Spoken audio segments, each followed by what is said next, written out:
Assalamualaikum warahmatullahi wabarakatuh. Perkenalkan, nama saya Bayu Arya Pratama dari Prodi Perbankan Syariah 2. Saya akan menjelaskan sedikit materi tentang pengelolaan dalam bisnis. Sebagai pemateri pertama, saya akan menjelaskan materi memahami pengelolaan proses produksi dalam bisnis. Bagian produksi adalah suatu bagian yang ada dalam perusahaan yang bertugas untuk mengatur kegiatan-kegiatan yang diperlukan bagi terselenggaranya proses produksi.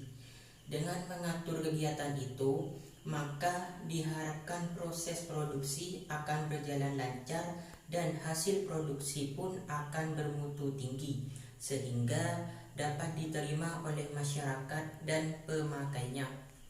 Bagian produksi tidak sendiri dalam menjalankan pekerjaannya, yang dimana dibantu oleh departemen lain seperti departemen akuntansi, departemen keuangan, dan departemen pemasaran. Proses produksi juga dapat menciptakan produk yang hanya ada satu atau dua barang agar barang tersebut berbeda dengan barang yang lainnya dan memiliki image eksklusif di mata pembeli. Kualitas dan kuantitas produk yang dihasilkan dipengaruhi oleh proses produksi. Dan tugas dari departemen produksi yaitu jumlah yang tepat agar tidak terlampau sedikit atau sebaliknya, yang dimana jumlah tersebut tidak boleh melampaui permintaan dari produsen.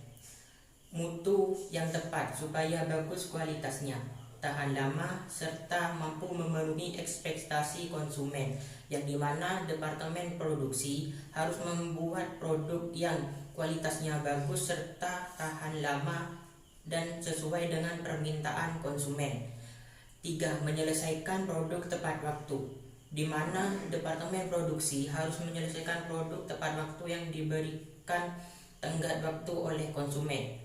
Dan keempat yaitu ongkos atau harga yang tepat, di mana ongkos tersebut harus sesuai dengan kualitas dan dari produk yang dibuatnya. Dalam memproduksi barang, departemen produksi memiliki jenis-jenis produksi. Yang pertama yaitu produksi terus-menerus, yaitu di mana produksi terus-menerus ini menjalankan aktivitas membuat barang yang dijalankan secara terus-menerus tetapi menurut permintaan konsumen, di mana kelebihan produksi terus-menerus ini yaitu dapat diperoleh tingkat biaya produksi per unit yang rendah. Kedua, dapat dihasilkan produk atau volume yang cukup besar.